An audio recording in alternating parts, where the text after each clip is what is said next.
Cosine law is another way when we have an oblique triangle, so a triangle without a right angle. And this time, if we don't have the information needed in a sine law, like two ratios, or if we want to call them two pairs. So like before, we had angle A, B, C, and we have to line up side B with side C and across to side A. So if two sets of those matching pairs or ratios aren't present or aren't given, then we have to use the cosine law. So the formula for the cosine law is c squared equals a squared plus b squared minus 2ab cos c. And again, no symbol there means that they're all being multiplied. And you'll notice the c squared on the front corresponds with solving for angle c over there. The same thing applies, and the kind of nice thing about this is you don't have to do any formal rearranging if you identify the fact, it's not going to let me delete. If you identify the fact that you can rearrange this formula and just know it this way. So if you're solving for angle A or side A, you just can put those variables in the front. So we have a squared, and this time the c squared would go inside, c squared plus b squared minus 2cb cos A, and same with b squared would match with the cos b. So if I had this triangle, A, C, and B, angle C is 42 degrees, AC is 8 centimeters, and CB is 6 centimeters. So I look at what information I have given, and I notice that there's only one ratio.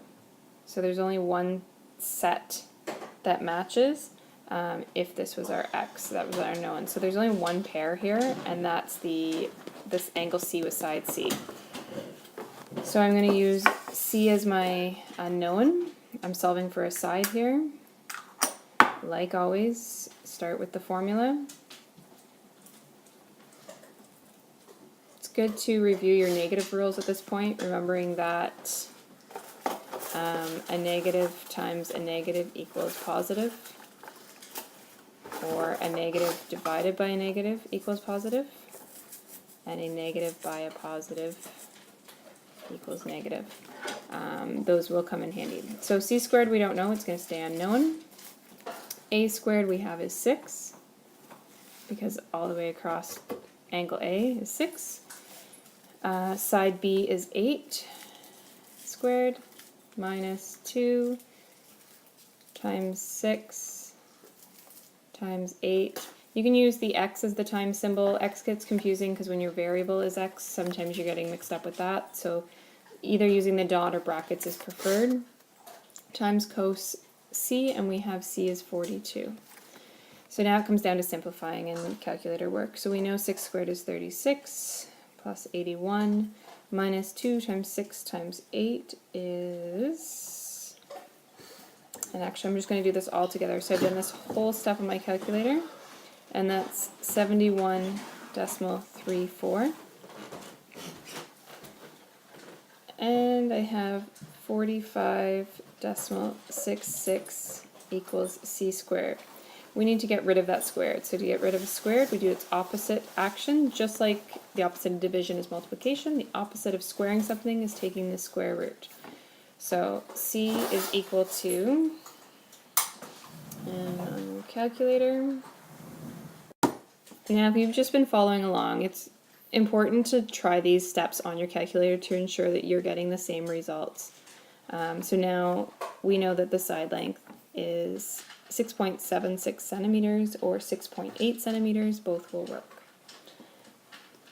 For example, solving for the angle. So if we have triangle ABC, and this time we have all three sides, but we have no angles.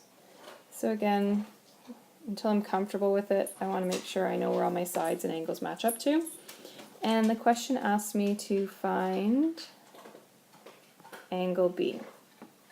So I'm looking for this angle in here, which means I'm going to put b squared on the front, a squared plus c squared minus 2ac cos b, because b is on the front. So my length b I know is 7, minus a, going all the way across, is 9 squared plus 12 squared minus 2, 9, 12. And cos b stays as is because we don't know, and that's now our variable. So now we need to start isolating for cos b and getting everything else to the other side and leaving cos by itself. So first thing, we're going to simplify, so getting rid of our exponents. So we have 49, 81, 144. We'll combine that together to get you 216, 2 times 9 times 12. And we still have cos b. So now I'm going to simplify a little bit further. I'm going to add these two together. And we have 225 minus 216 cos b. Now I can't subtract these two numbers together because of the multiplication that's there.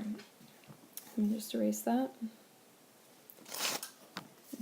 Because 216 is being multiplied to cos b, they are married or they're attached or whatever trick you want to try and remember. The opposite action here is division. So I have to get rid of this side first. So I'm going to subtract both sides by 225.